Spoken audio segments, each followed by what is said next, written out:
داداش میشه تو رو بکشن من خودم رو نزنم.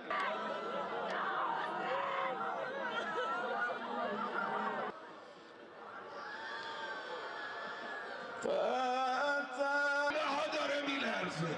بمیرم برای همه جون، بمیرم.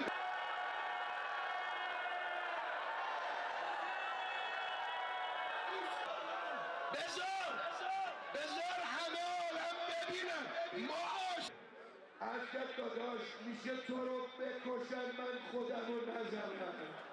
حسین جان، حسین جان، حسین جان.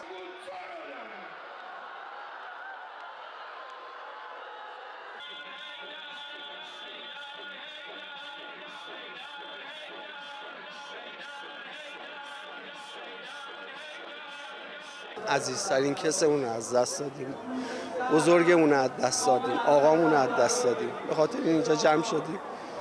نمیدونم چی بگم واقعا.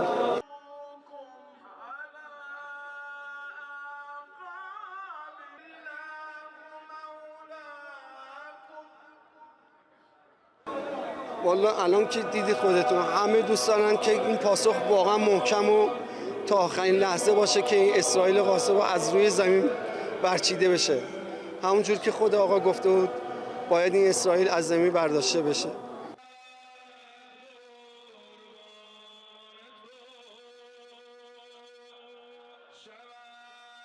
دیشب گفتیم تا صبح گفتیم خدا کنه دروغ باشه، نبود.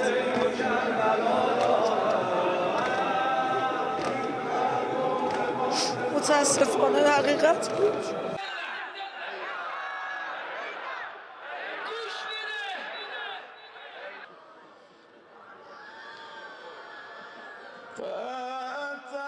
کوبنده تر از قبل، فقط جواب بگیره، فقط تقاص خون رهبرمون رو بگیره.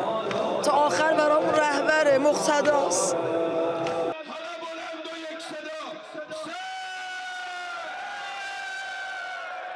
شونه ها داره میلرزه.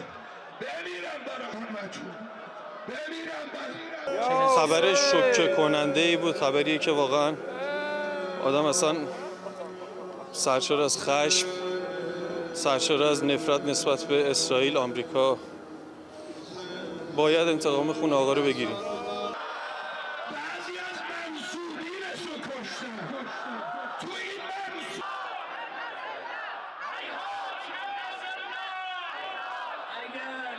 این هیچ کاری، هیچ چیزی نیستش که بتونه جواب همچین داغی باشه.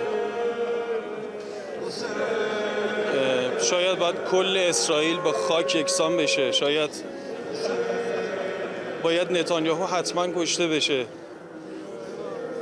شاید یه خورده داغ دلمون سرد بشه، ولی باز همینه که گفتم اصلا جوابش نیست.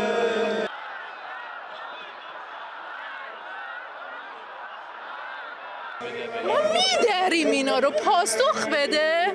ما اینا رو میدریم.